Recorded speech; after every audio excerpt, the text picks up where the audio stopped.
అంతా నేనే చేశాను, అన్నీ నేనే తీసుకొచ్చాను అని చెప్పే చంద్రబాబు తన పాలనలో ఏం చేశాడు?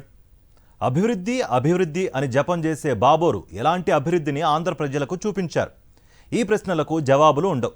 కానీ విమర్శించే పచ్చ మీడియా, పచ్చ బ్యాచ్కి అభివృద్ధి అంటే ఏంటో చూపిస్తున్నారు ఏపీ సీఎం వైఎస్ జగన్.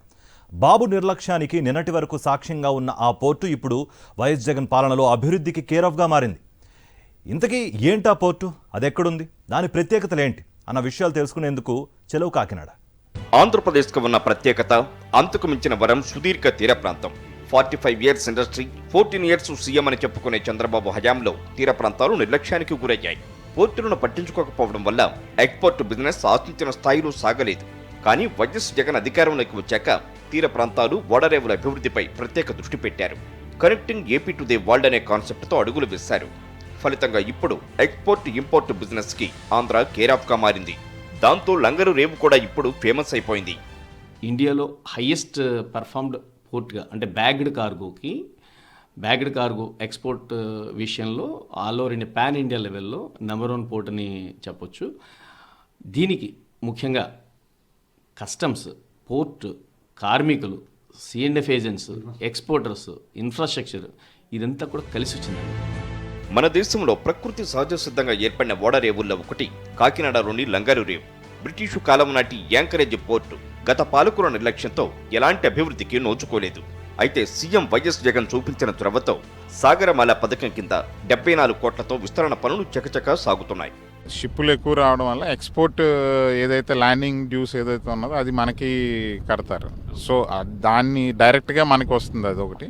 ఇంకోటి ఇండైరెక్ట్గా మనకి కస్టమ్స్ వాళ్ళకి కట్టే దాంట్లో కూడా లాస్ట్ ఇయర్ నాకు తెలిసి ఎంత 5,000 కోట్లు ఎంత వచ్చింది అన్నారు. అంటే కరెక్ట్గా ఇది లేదు, కానీ అందులో 40% స్టేట్ గవర్నమెంట్కి వస్తుంది. సో అలాగా ఇప్పుడు కార్గో పెరిగి కొలది స్టేట్ గవర్నమెంట్ కూడా రెవెన్యూ పెరుగుతుంది.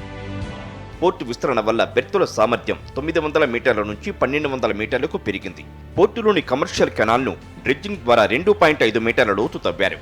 దీంతో పాటుగా కెనాల్కు ఒకవైపు కొత్తగా గ్రోయిన్స్ నిర్మాణం చేశారు. రోడ్లను కూడా పునర్నిర్మాణం చేశారు. ఇప్పుడు ఈ గ్రాంట్స్ తోటి కంప్లీట్గా డ్రెడ్జ్ చేయడం వల్ల లో టైడ్లోనే కాకుండా 24 అవర్స్, అంటే ఇంతకుముందు అంటే హై టైడ్లోనే వెళ్ళాలి అని ఇది ఉండేది. ఇప్పుడు లో టైడ్లో కూడా వెళ్ళేటట్టు ఉన్నదన్నమాట. అంటే టైం సేవ్ అవుతుంది దానివల్ల. సో మొత్తం డ్రెడ్జ్ చేయడం, అదే కాకుండా మీరు చూస్తే గ్రాయిన్స్ అవి కూడా స్ట్రెంగ్తన్ చేయడం, అవి కూడా ఇంతకుముందు బాగా పాడైపోయినాయి, అవి కూడా స్ట్రెంగ్తన్ చేశారు. మొత్తం ఈ కమర్షియల్ కెనాల్ మొత్తం అంతా స్ట్రెంగ్తన్ చేసి మట్టి బయట నుంచి లోపల రాకుండా అదొకటి స్ట్రెంగ్తన్ బాగా చేశారు. రోడ్స్, అలాగే మీరు రోడ్స్ కూడా చూసినట్టయితే ఎప్పటి నుంచో అవలేని పరిస్థితి ఇవన్నీ. సో ఈ ఫండ్స్ తోటి ఇప్పుడు రోడ్స్ చేయడం, మొత్తం ఇప్పుడు పోర్ట్ మొత్తం రోడ్స్ అన్నీ అయిపోయినాయి ఇప్పుడు. సో దానివల్ల ఇంతకుముందు లారీ యూనియన్స్ వీళ్ళు కూడా బాగా ఇబ్బంది పడేవారు. సార్ రోడ్స్ బాగాలేదు, మేము రావు అన్న టైం కూడా ఉండదు. సో ఇప్పుడు అది కూడా లేదు. సో వాళ్ళకి కూడా మంచి ఇది అనమాట.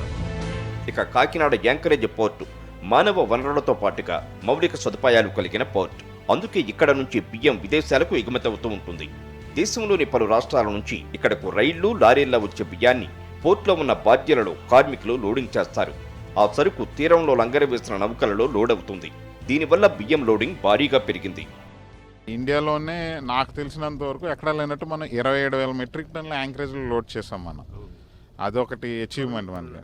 మామూలు మొన్న ఈ మధ్యనే అది కూడా రీజన్, దానికి కూడా రీజన్ ఏంటంటే గత 4 సంవత్సరాల్లోని బాడ్జ్ సైజులు ఇంతకుముందు మనం 400 టన్నుల కెపాసిటీ ఉండదు, ఇప్పుడు మనం ఆల్మోస్ట్ 1,200 టన్నుల కెపాసిటీ వరకు పెంచాం మనం barge size. So barge size పెంచిన తర్వాత అవి హై టైడ్లోనే వెళ్తాయి. వెళ్ళినా సరే ఆ టైం అనేది బాగా సేవ్ అవుతుంది అన్నమాట. ఇంతకుముందు 400 అంటే 3 బాధ్యలు వెళ్ళాల్సి వచ్చేది.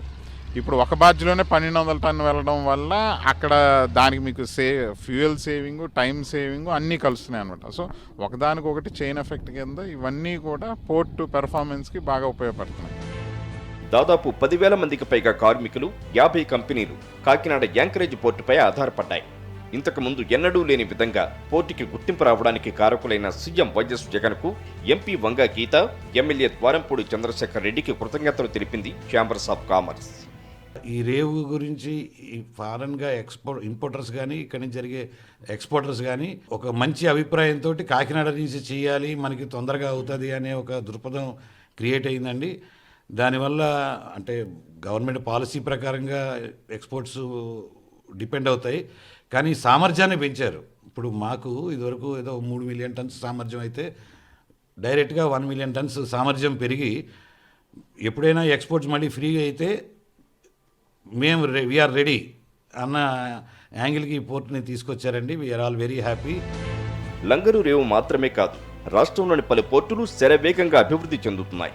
దీంతో ఇటు రాష్ట్రానికి ఆదాయంతో పాటు అన్ని వర్గాల ప్రజలకు ఉపాధి అవకాశాలు పెరుగుతున్నాయి.